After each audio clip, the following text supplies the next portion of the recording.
So my name is Lukas. I work at Ericsson at the Erlang OTP team there. I've been a consultant there actually for the last 10 years, something like that. I've been working with the Erlang virtual machine development, doing various things around there. And I'm here today to talk to you about a just-in-time compiler that I've been working on together with colleagues at Ericsson.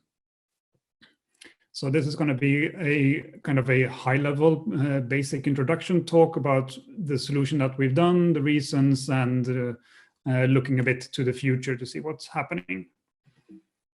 Let's see. Right. So let's first take a step back and think a bit about what does a compiler actually do and what is its functions. So the normal way a compiler works is that you start with some kind of code in your in a file of some sort, an Erlang file or a C file or something like that. And you need to parse that code into some kind of abstract syntax tree normally. So you parse it into a tree that represents your code. Once you have that tree, it's the compiler's job to work on and optimize that parsed code in different ways. And then it normally emits these codes into some kind of native compiled format, like an x86 or ARM assembly format. And then at the end, you take a program and you run that native code in runtime. So the compiler's job is to create this binary that you can run, native binary that you can run in there. So that's a high-level view of kind of the responsibilities of a compiler. So this kind of compiler is called an ahead-of-time compiler. So it executes directly on the CPU. It's not very cross-platform normally. If you compile it towards a Intel CPU, that's what you run on. It's usually faster than the alternative that I'm going to talk about in a minute. And famous languages is C, Go, Rust, Haskell, C++, and so on. There's lots and lots of languages that are written to be ahead of time natively compiled.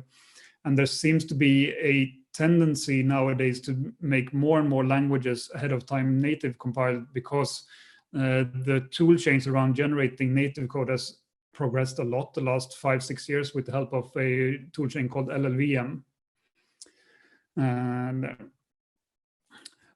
there's a difference place that we call a interpreted compiler. So in this kind of a compiler, we don't compile to native code, we compile to something different. So the compiler works in a similar way. You first parse the code, then you optimize the code, but then you emit some kind of abstract opcodes that are platform independent instead of being platform specific. So you don't emit native code, you emit some kind of platform independent opcodes there. And then you interpret those opcodes in runtime. So you build kind of a virtual CPU that you run these instructions on. So in this case, you can execute these in a cross-platform manner.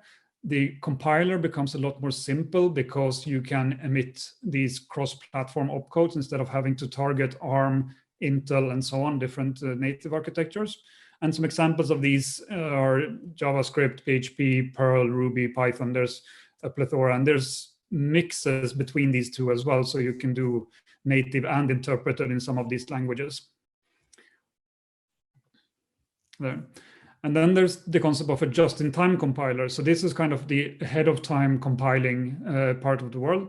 So what is a just-in-time compiler related to this? So a just-in-time compiler, some of the larger classical ones like Hotspot, the JVM, works in a similar way in the beginning at the compiler. So it has a compile step where it parses the code, it optimizes, and then it emits the opcodes. But then in runtime, instead of just interpreting those opcodes, it again parses those opcodes, does another optimization pass depending on maybe the current code that's been loaded, the specific architecture that we're running on at the moment, and various other factors. Then it emits native code into memory so that it can be run immediately. So we can execute that native code immediately. And then JITs normally also do profile guided optimizations upon that executing native code. So it kind of circles back, and then it does like optimizations based on the loaded code, some profile data, and various other things. And this is kind of the most famous example here is the Java hotspot virtual machine, but we have also the Mono virtual machine and PyPy and C# and the whole Microsoft runtimes and all of those things. Does a lot of JIT does JIT compilation in a similar fashion to this. Not all of them are identical, but they in the general idea. There's also a variant of JIT compilation where we kind of parse the code immediately. So instead of having a compile step before, we take the code and we just-in-time compile it directly. That's kind of what happens with JavaScript code in your browser. So you download the code directly, and that just gets just-in-time compiled immediately by V8 or the Firefox JIT or the Safari JIT or something like that. And they work very similarly, only that the input is kind of the syntax tree instead of having working on some kind of opcodes like the JVM would do. So what about Erlang? What does Erlang do in these scenarios? How do we fit into the picture? So currently, there's two major modes that you can compile Erlang code. So one is the Beam way. So you compile do a head-of-time compilation into Beam opcodes. So this is a head-of-time compiler with an interpreter at the end running those opcodes. There's also the HYPE project, so the High Performance Erlang project, which does basically what a native head-of-time compiler would do. So it parses the opcode, optimizes, and then it emits native code immediately, and then we execute that native code after we load it from files. So this is very similar to how C would compile its code. So HYPE compiles in a similar way as C would do, while Beam is more of compiles in a similar way as Ruby does, or Python, or other some other examples there. What this means is that Beam is cross-platform, while HYPE targets a specific platform. It's very specific to a part of Beam. So these are the two alternatives that Erlang has had for a long time. I believe HYPE was introduced maybe 15 years ago, something like that, 10, 15 years ago. And Beam has been there for a long time. So these are the two variants. So we wanted to improve the situation because we felt that HYPE was kind of a dead end at the moment, and we wanted to explore other ways of doing, of making Erlang code faster. So setting out there, these are some of the requirements we had on our just-in-time compiler. So we wanted to have a low maintenance cost. So that means that we didn't want to build something very, very fancy that we needed to spend a lot of hours maintaining, because we are quite a small team. And at most, we can spare maybe one person working on this full time for 10 years coming. We can spend more time building the thing immediately, but for maintenance wise, it's going to be something like a one person's job to maintain this, not a team of 20 developers. We want to be able to be 100% feature compatible. So that means being quirks compatible and doing all of the strange things that the interpreter does. So when you're running your Erlang code, it should make no difference if you're running with the just-in-time compiler or if you're running with the interpreter. So the legacy code. So some of the harder part of that is keeping stack traces the way they are. So we can't do aggressive inlining or these things without keeping the stack traces as they are. We need the current tracing and debugging to work as it does at the moment. There's this obscure feature called save calls. That's also very important. It's important for us to keep working, and it makes things very, very hard for a just-in-time compiler for various reasons. And we want to keep hot code reloading to work. So we want to be able to switch modules at runtime when they're running, so that you can upgrade your code live as it's running. Another very important requirement for us has always been that we should never ever be slower than the interpreter when running the JIT. So we should never end up in a scenario where it's actually a better idea to run the interpreter because it's faster. That's one of the kind of key things. And of course, at the end, one of the requirements also, we should be faster in many scenarios that we're looking at. So with these requirements, we developed I think 3 different JITs that failed in various ways to look at these requirements. The main one that we failed to look at was the low maintenance costs. So we made quite complex just-in-time compilers that failed to be maintainable in the long run. So we made a bunch of different approaches that we tried and saw, and they made progress, and they did make the code faster. They failed to also reach the next to last requirement, never being slower than the interpreter. And they had they were quite complex, so they had quite a high maintenance cost to come there. So we sat back at the drawing table in January this year and started thinking about some other ideas.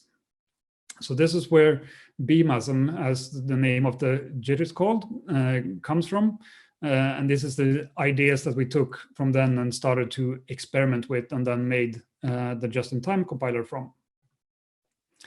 So one of the mottos of BMASM is to keep things simple as they can be, because we need to keep that maintenance cost down because we are not a large team to maintain this.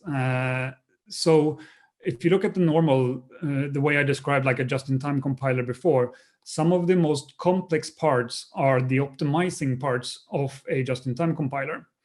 So we thought, what happens if we cut out the profile-guided optimizations and even cut out the actual non-profile guided optimizations, but the optimizations at all? Will this be something that is fast enough? Will this be an improvement over the interpreter at all? Just parsing the opcodes, emitting native code, and then executing that native code in memory without doing any complex optimizations or things that can lead to things going wrong. There.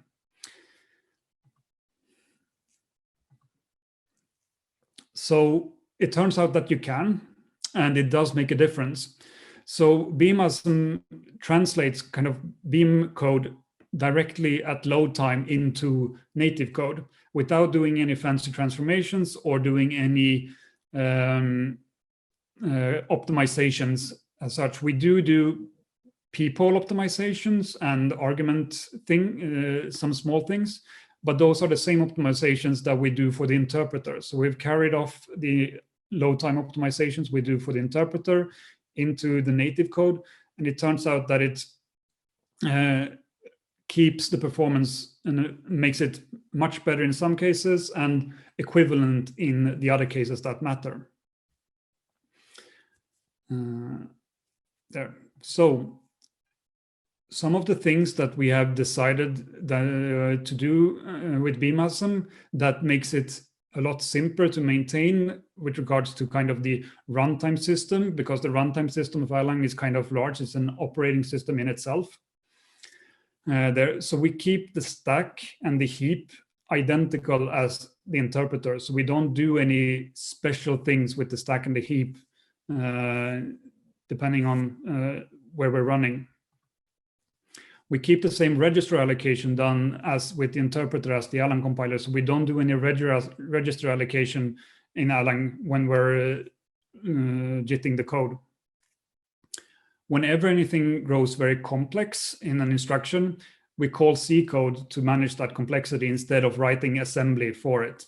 So instead of generating assembly, we call a C function to fix the complexity. For instance, when you're doing binary matching of complex inputs of some sort. Some of the technologies that we use to do this, so kind of ASM JIT is a tool that we use to encode Intel's 64-bit assembly. So we only support x86 64-bit assembly at the moment, so we can only run on those platforms. And ASM.JIT has helped us to be able to encode those very efficiently and also quite safely because of lots of compile time guarantees with its types and so on, and a good tool chain. The ASM.JIT uses C++, and the JIT itself is written in the Erlang BeamASM JIT is written in C++ as well. Very simple C++, but it interfaces well with ASM.JIT, so it's also kind of easy choice to migrate into using C++. But we're containing the C++ parts for just the JIT at the moment, and that's the way it's going to be for the future, I believe, as well. It runs on all operating systems that Erlang normally works on that runs x86. So that would be Windows, Linux, FreeBSD, all of the different things. We recently just added support as well for OpenBSD that has some security things that you need to think about when doing native code generation.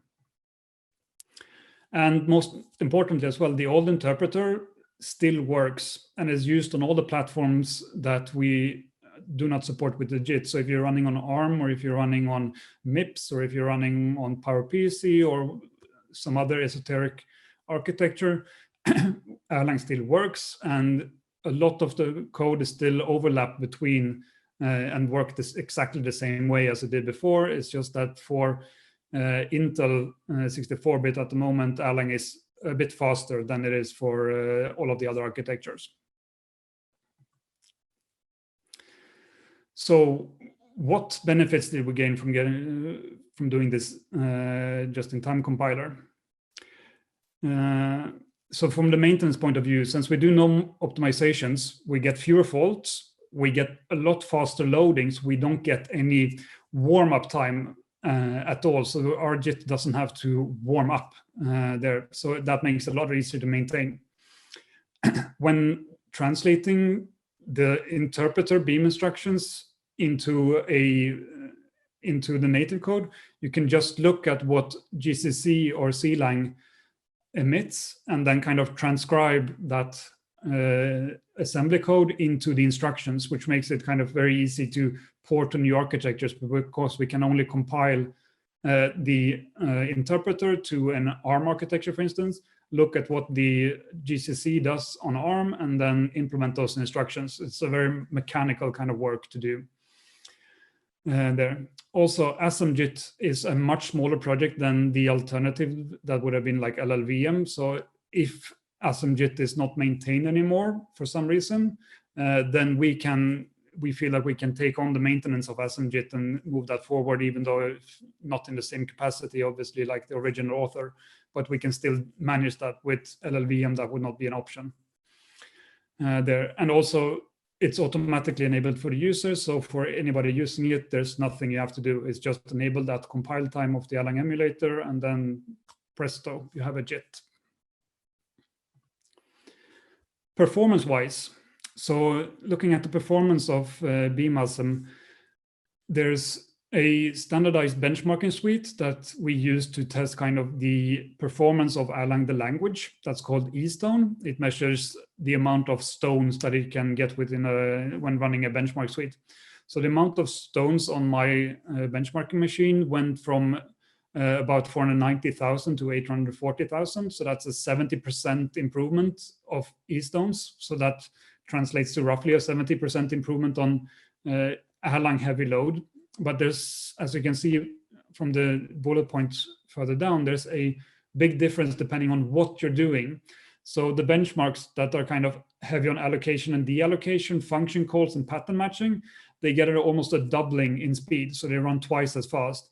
But if you're sending a lot of messages, if you're doing a lot of external I/O, or if you're working with the Erlang term storage, ETS tables, you get 0 there. But one of the important things here was that we didn't want these 0 percentages to be negative, which is something that we've achieved.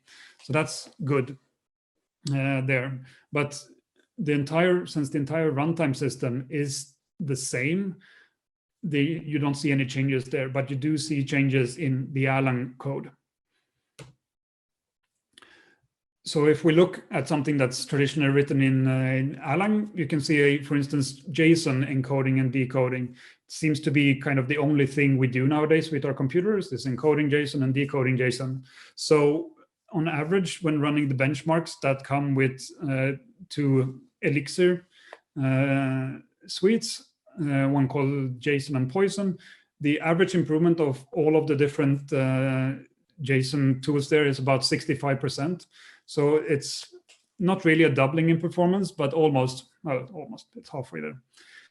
There, with some of the benchmarks going even up to 150% improvement, so more than doubling, and some of them not even going, some of them going up to 15% or so. For some specific benchmarks, and these Erlang encoded tools even beat the C implementation. So Jiffy is a pure C implementation of a JSON parser, and some few benchmarks, JSON and JSON, or however you want to pronounce it, they are pure Erlang and Elixir implementations. They beat the C implementation, so that's nice.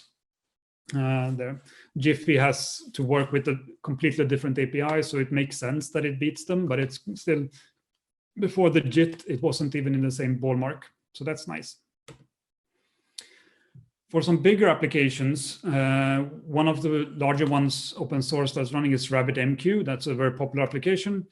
I run benchmarks using RabbitMQ perf test to test single queue performance on RabbitMQ, and RabbitMQ was able to manage about 50% more messages per second when it was running there, and I've been able to kind of reproduce those measurements very reliably. So it's about 50%, which is very nice performance boost to just get from this.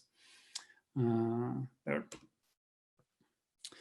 Another benefit is that when it comes to profiling, since we're now generating native code, we can use more of the native tools that come with profiling, C code or Rust code or something like that. So one of my favorites is the Linux perf command. So now with Erlang, we can see Erlang symbols popping up inside of the stack traces coming with perf. So for instance, here we see the digraph module being called. Or further down here, we see that dialyzer is creating a PLT and dialyzer data flow is doing something. So we can get the call stacks of the Erlang processes inside of Linux perf so that we can use this lightweight profiling tool in order to check what's happening in our Erlang code. And that's not something that we could do at all before, which is a huge improvement, I would say. So what are any drawbacks to this approach? What drawbacks are there to BMASM? So the code size has increased in 3 different ways. So we've added about 12,000 lines of C++ code to the code base that we have to maintain. And there's about 65,000 lines of code in ASMJIT. We use a small fraction of that code in ASMJIT, but there's still a lot of code in there. The executable has become about 0.5 megabyte larger. So for reference, it is now, I believe, 3 megabytes or something like that. So it's become 3.5 megabytes. So that's quite a big change. And the loaded code in Erlang has become about 10% larger when loaded. When we started out the project, it was about twice the size. So we've cut down a lot of the time how large the code is, but it's still about 10% larger.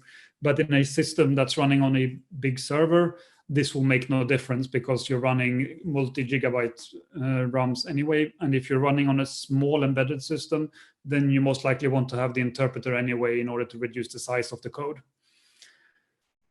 We only support x86, and that's because ASMJIT at the moment only supports x86 assembly output.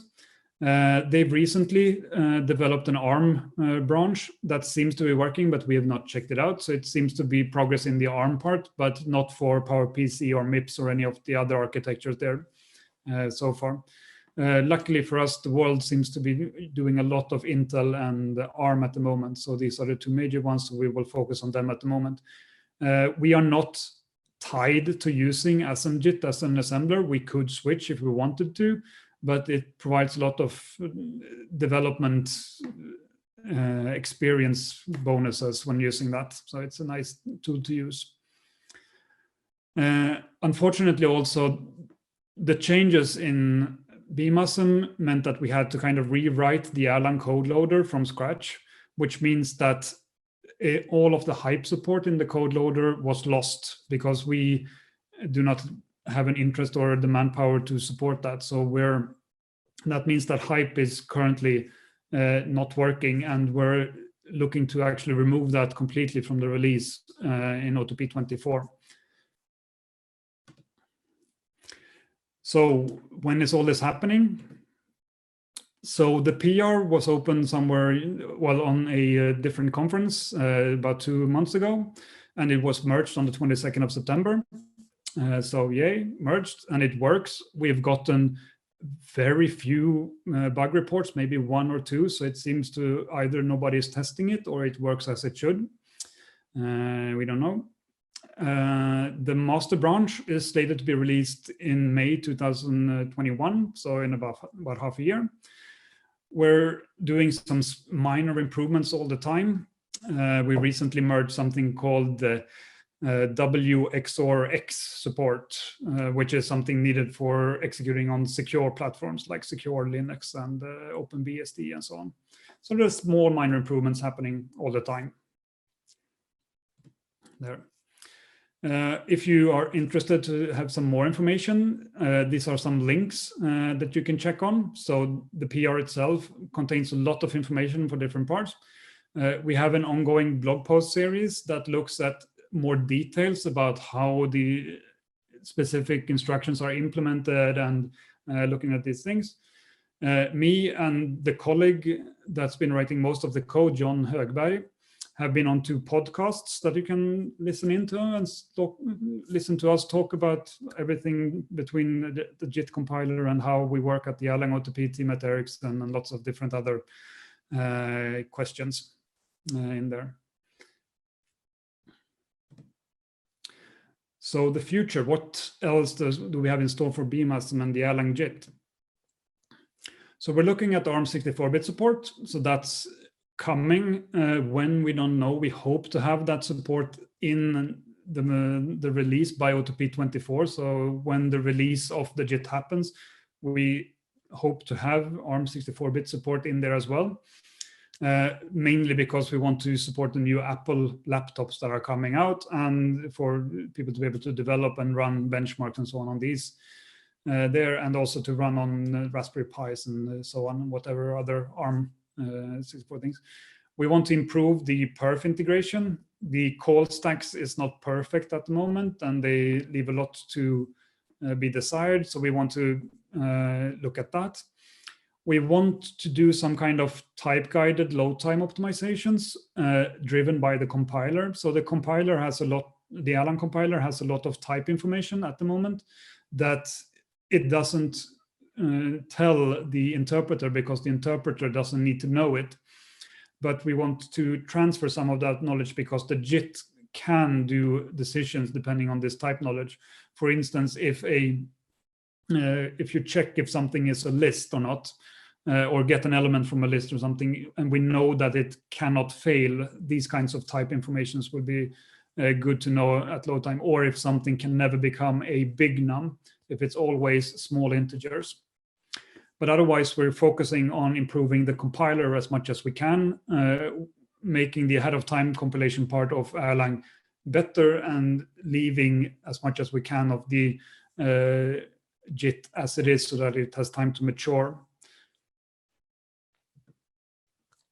That was it from my just-in-time presentation.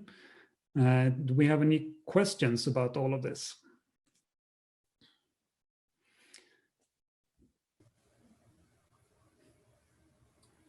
I have a question, Lucas. So given the approach to simplifying that you took in January or took this year and its success, what sort of, how does that limit you to future optimization improvements sort of in the long run? What are you leaving off the table, over the next several years because of those simplifications? I don't think we're leaving a lot off the table because we've been focusing a lot on the ahead of time compiler recently, and we don't want to we want to focus our efforts on doing things ahead of time rather than doing them just in time inside of the virtual machine. The idea is that there's lots of fancy optimizations that you can do just in time inside of the virtual machine, and if we spent enough time on it, I'm sure we could find some really great things that we could do, but we want to kind of keep it as simple as possible so that we can, focus on making the other parts of Erlang great. Erlang's main purpose isn't really performance computing as such as well. So these are we want to get closer to the performance of other languages, but still we know that we have our limitations in the way that the language itself is built, that we can't get as fast as some of the natively compiled languages or the JVM and so on.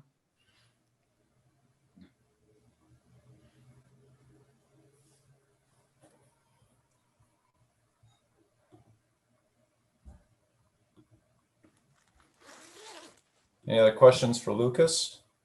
Got some others in mind, but I don't want to hog the floor here. I have one question. This is Robert Verde. Yeah. Hi, Robert. When exactly is the translation from the old, is there a direct translation from the old interpreted code to the new ASM code? And when is that done? Does the compiler still generate the old code? Yes, the compiler generates exactly the same. We can, in the new JIT, load code from releases previous to this one. So we can load code generated by a compiler from, I don't know, OTP 16, 17, 18, something like that. And it will still be just in time compiled. So there's no interaction by the compiler at all with the runtime system as such, depending on if it's the interpreter or the just in time compiler that is running. Okay, so it's only done in load time. And run them anywhere, basically. Yeah. So Okay. there's no information inside of the beam file. So in fact, we haven't changed the compiler a single line of code as far as I'm aware in order to make the just-in-time compiler work. So this is not so technical, my question, Lucas, but it struck me that having a predefined resource limitation expressed in the requirements, which I have rarely seen before, could be argued to have been an advantage, possibly from a technical and directional standpoint. It seems you've had some success with having to simplify. What are your thoughts on less being truly more in this particular case? So I think there's a mix of things. So we learned a lot from the other prototypes where we kind of started to understand the scope of how much it would take to develop a just-in-time compiler that did a lot of optimizations in runtime. So this just-in-time compiler project has been going on since 2013, 12, something like that. So that's a long time. And it's been we worked, not full time, we worked like, I don't know, 10% on that, if that at all, trying to make these things work and trying to make complex analyses, trying to look at patterns in different ways, and realizing along the road that these types of optimizations are very hard to do correctly. And it's kind of we did it. We didn't realize how hard they were when we were starting to do it.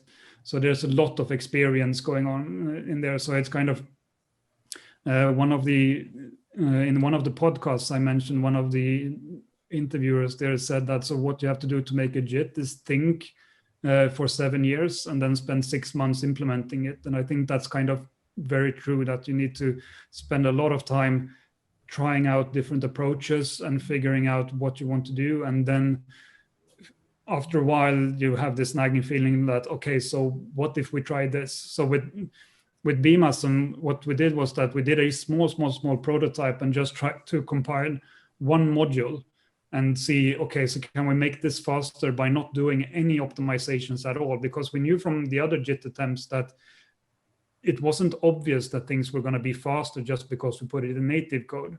Because a lot of the time when we tried to optimize with using LLVM to kind of drive the generation, try to figure out what to optimize, it ended up making the wrong decisions and sub-optimizing instead there. So trying to figure out then, okay, so is it enough that we can just emit native code and skip all of the optimizations? And to be honest, I didn't think that it was. I thought the interpreter that we have, it's really fast interpreter, and we've really struggled in trying to make it faster. And I didn't think that just emitting the native code would make this kind of big of a difference there. But we did a prototype and tried to figure out, okay, so what if we just do it for this small benchmark module and see if we can do it there? And then we kind of just added more instructions. And it turned out that when running something like Dialyzer, which is kind of heavy computationally analyzing a lot of Erlang code, trying to find faults in it.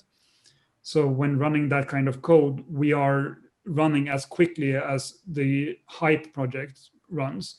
And they do a lot of optimizations that we don't do. They don't just emit the native code. They do inlining and various other things. And we are as quick as they are there. And I'm kind of surprised by that, because I thought the optimizations that the Hype compiler did would surpass us when we're doing this. I thought maybe we would be halfway there.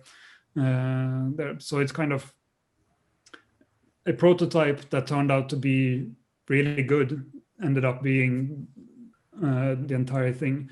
And of course, I have many ideas about how to make it, the optimizations in runtime, better, quicker, and analyzing across modules and doing a lot of different optimizations that you could do.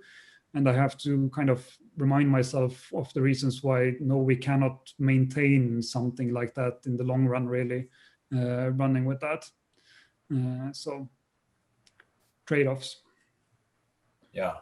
Well, it sounds like there's a, from a structural a method standpoint, that projects might look to invest in an exploration phase more so than, biting down on a specific approach and just grinding through that. It sounds like you spent a lot of time in experimentation, trials, proofs of concept. Like when asked about the just-in-time compiler, the previous attempts, I've always viewed them as research. It's a research project that we're running in order to kind of figure out if we're ever going to build one, how would we go about it, not actually building a product.